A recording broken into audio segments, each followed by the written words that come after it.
नमस्कार दोस्तों, ये वीडियो हमारी पिछली वीडियो की कंटिन्यूएशन में है जिसमें हमने बात करी थी कि Amazon पर हम करेक्ट फुलफिलमेंट मेथड कैसे चूज करें। लास्ट वीडियो में हमने FBA को इन डेप्थ समझा था। Amazon पर सेकंड ऑप्शन रहता है फुलफिलमेंट का FBM का, और FBM में भी हमारे पास दो ऑप्शन रहते हैं, एक तो ईजी शिप का और एक सेल्फ शिप का। इस वीडियो में हम बात करेंगे ईजी शिप की। अगर आपने पिछली वीडियो नहीं देखी है तो मैं रेकमेंड करूंगा कि आप पिछली वीडियो पहले देखें, क्योंकि उसी से आपको सभी फुलफिलमेंट मेथड्स की नॉलेज होगी और तभी आप अपने प्रोडक्ट के लिए सही फुलफिलमेंट मेथड चूज कर पाएंगे और कुछ पैसा बचा पाएंगे। तो without any further due, let's get the video started.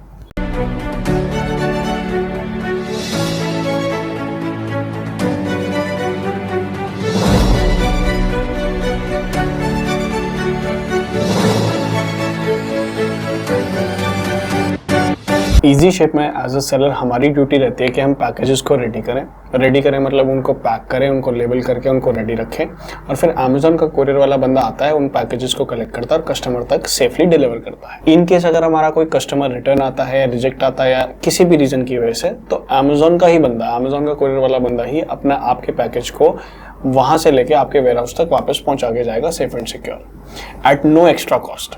तो अमेजोन बेसिकली क्या है, यहाँ से कस्टमर तक का कोरियर चार्ज तो आपसे लेता है, लेकिन अगर कोई भी रिटर्न आता है तो उसका कोई एक्स्ट्रा कोरियर चार्ज नहीं होता। जैसे हम एक डॉक्टर से अपॉइंटमेंट लेते हैं, वैसे ही हमें अमेजोन पर भी अपॉइंटमेंट लेनी पड़ती है ईजी शिप वाले बंदे से, यानी कोरियर वाले बंदे से, कि आप इस पर्टिकुलर डेट पे मेरे पास आना और इस पर्टिकुलर टाइम पे आना और मेरा पैकेज कलेक्ट कर लेना, और तब तक हमें पैकेज को रेडी रखना पड़ता है। अब अगर अमेजोन पे आप जानना चाहते हैं कि ईजी शिप के ऑर्डर्स को कैसे प्रोसेस कर सकते हैं इन अ वेरी स्मूथ मैनर, तो आप अभी कमेंट्स बॉक्स में ईजी शिप लिखें और मैं आपके लिए एक बहुत सिंपल टू अंडरस्टैंड वीडियो बना दूंगा जिसमें आप ईजी शिप से रिलेटेड सभी क्वेरीज आपकी सॉल्व हो जाएंगी। कोई पर्टिकुलर लिस्टिंग को अगर आप समझना चाहते हैं कि वो ईजी शिप की है, तो वहां पे आपको अमेजोन डिलीवर्ड का टैग दिखेगा, लेकिन FBA का टैग नहीं दिखेगा। तो उससे आपको इजीली पता चल जाएगा कि ये बंदा ईजी शिप का इस्तेमाल कर रहा है एज अ फुलफिलमेंट मेथड। अगर हम FBA से कंपेयर करें तो ईजी शिप में आपको कुछ फायदे मिलते हैं और कुछ नुकसान मिलते हैं। सबसे पहले तो प्राइम टैग,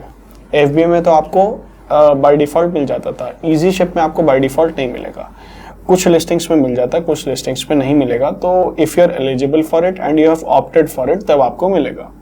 FBA टैग मिलने का तो कोई चांस ही नहीं है। तो ओवरऑल क्या होता है कि FBA की लिस्टिंग के कंपैरिजन में अमेजोन ईजी शिप की लिस्टिंग्स को कम वजन देता है। वजन कम देने का मतलब कि उसको ऑर्गेनिकली कम ऊपर मूव करेगा as compare to an FBA listing, लेकिन as compare to a self ship listing थोड़ा सा ज्यादा मूव करेगा। उसका लॉजिक हमने पिछले वीडियो में भी बात करा था, सेम लॉजिक है। आप जितना बिजनेस अमेजोन को दे रहे हो उसी अकॉर्डिंग आपको ऑर्गेनिक रेटिंग्स में पुश मिलेगा। FBA में जैसे आप पिक एंड पैक कॉस्ट देते हो, रेंटल कॉस्ट देते हो अमेजोन को, तो उसमें थोड़ा सा पुश ज्यादा मिलता है। ईजी शिप में आप सिर्फ कोरियर चार्ज दे रहे हो और फिर सेल्फ शिप में तो आप कोरियर चार्ज भी नहीं दे रहे हो। लेकिन ईजी शिप में आपका एक FBA के कंपैरिजन में छोटा सा काम बढ़ जाता है, और वो होता है कि डे टू डे ऑपरेशंस आपके बढ़ जाते हैं। आपको डेली पैकेजेस को पैक करना पड़ेगा, लेबल करना पड़ेगा, और फिर पिकअप वाले बंदे को केयरफुली हैंड ओवर करने पड़ेंगे। तो वो सारा काम आपका बढ़ जाता है, तो उस टाइम को भी आपको कंसिडर करना पड़ेगा। उसके बाद जो कॉस्ट हमारी FBA में बढ़ रही थी, जैसे कि sending product to the FC, वो वाला कॉस्ट तो आता ही नहीं है, क्योंकि अब आपको तो अपने वेयरहाउस से डिस्पैच करना है, तो प्रोडक्ट तो FC तक भेजना नहीं है, तो उसका तो कोई कॉस्ट आएगा ही नहीं, ना तो पैकिंग का और ना ही ट्रांसपोर्टेशन का कॉस्ट। जो पिक एंड पैक कॉस्ट है, अब आपको अमेजोन को नहीं देना, अब आपको अपने डायरेक्ट एम्प्लॉयज को देना है। तो ये आपके केस टू केस वेरी करता है कि आपके एम्प्लॉयज की जो कॉस्ट है वो FBA के कॉस्ट से ज्यादा है या कम है। मतलब अमेजोन आपसे कम ले रहा था या आप पर्टिकुलर जो अपने एम्प्लॉयज को दे रहे हो वो कम ले रहे हैं। उसके बाद आपका थर्ड कॉस्ट आता है rental cost. Rental cost depend करता है कि आप जिस स्पेस पे काम कर रहे हो। मे बी आप अपने स्टार्ट करा है अपने काम अपने घर से कर रहे हो, अपने अपार्टमेंट से कर रहे हो, तो आपका रेंटल कॉस्ट तो सेविंग हो ही जाएगा, क्योंकि आप वहाँ पे तो अमेजोन को दे रहे थे रेंट कॉस्ट। लेकिन इन केस अगर आपका रेंटेड स्पेस है तो आपको रेंट थर्ड पार्टी को देना पड़ेगा, तो शायद आपकी सेविंग ना हो। तो एक केस टू केस वेरी करता है कि ये सारी एडिशनल कॉस्ट कितनी कम होती हैं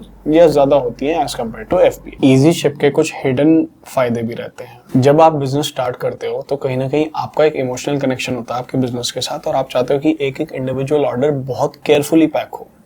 अब वो क्या है, शायद अमेजोन आपके लिए ना करे, उनके लिए तो एक प्रोसेस बेस्ड बात है। तो जब एक एक पैकेट आपके सामने पैक होता है, एक एक पैकेट आपके सामने लेबल होता है और प्रॉपर्ली हैंड ओवर किया जाता है अमेजोन के बंदे को, तो आपका अटेंशन ज़्यादा रहता है as compare to an employ in FBA warehouse. तो आप स्टार्टिंग में एटलीस्ट अपने पैकेट्स पे ज़्यादा फोकस कर सकते हैं, उसकी क्वालिटी पे, उसकी पैकेजिंग पे, as compare to an FBI employ. एक और फायदा ये रहता है कि जब पैकेट्स वापस आते हैं, और ये मैं स्पेशली स्टार्टिंग में बता रहा हूँ, स्टार्टिंग में तो ये बहुत इंपॉर्टेंट रहता है, जब आपके पैकेट्स रिटर्न आएंगे, आप भले ही एक बहुत बढ़िया प्रोडक्ट बेच रहे हो, सब कुछ अच्छा है, सब कुछ बढ़िया है, लेकिन कुछ रीजंस ऐसे रहेंगे जिस वजह से कस्टमर सेटिस्फाइड नहीं होगा, तो वो प्रोडक्ट रिटर्न आएंगे। तो जब आप इंडिविजुअली पैकेज को हर बार ओपन करेंगे तो आपको एक फीडबैक लूप की तरह पता चलेगा कि यार प्रोडक्ट इस वजह से हमारा कस्टमर वापस कर रहा है, और आप फिर उन पॉइंट्स का ध्यान रख सकते हैं। मे बी वो पैकेजिंग का कोई इशू हो सकता है, मे बी वो क्वालिटी के कलर का इशू हो सकता है, क्वालिटी का इशू हो सकता है, या कुछ भी रीजन हो सकता है, वो आपका एज अ फीडबैक लूप काम करेगा। जब हर इंडिविजुअल प्रोडक्ट आपके पास जब वापस आएगा तो आपके सामने खोलेगा। एक तीसरा फायदा ये रहता है कि जो आपकी इन्वेंट्री पड़ी होती है, आपके वेयरहाउस में पड़ी होती है, तो आप क्या कर सकते हैं, फॉर एग्जांपल मैं ये माउस बेचने स्टार्ट कर रहा हूँ। अब माउस में हो सकता है कि लिस्ट करूँ अमेजोन पे भी, फ्लिपकार्ट पे भी, मीशो पे भी, और 3-4 मार्केट प्लेसेस पे डाल दूँ। मैं होलसेल भी बेचने को तैयार हूँ, मैं रिटेल भी बेचने को तैयार हूँ। मेरे को तो बिजनेस चलाना है, जहाँ से प्रॉफिट आएगा वहाँ पे मैं बेचूंगा।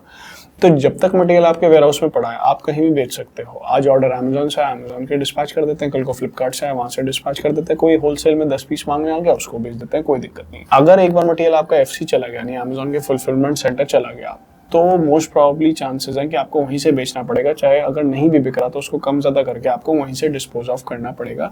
रीज़न बीइंग कि जब अमेजोन से आप मटेरियल कोई भी वापस मंगाते हो एफसी से, तो एक तो रिमूवल कॉस्ट लगता है, और उसके बाद वापस लाने का ट्रांसपोर्टेशन कॉस्ट भी लगता है। तो बंदा सोचता है कि यार सस्ता कम ज़्यादा करके वहीं से सेल कर देता हूँ, यहाँ वापस लाना इज़ अ डिफिकल्ट जॉब। तो मैं आपको रिकमेंड करूँगा कि आप पहले तो ईजी शिप के लिए जाएँ। अगर आप बिजनेस स्टार्ट कर रहे हो तो ईजी शिप को पहले आप अपना प्रायोरिटी रखो, ईजी शिप से काम करो, अपने प्रोडक्ट को उसकी क्वालिटी, उसकी पैकेजिंग वगैरह को as a feedback loop returns में चेक करो।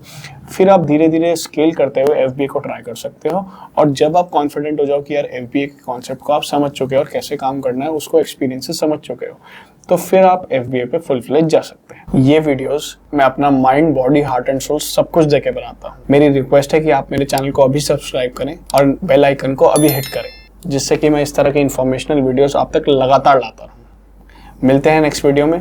Until then.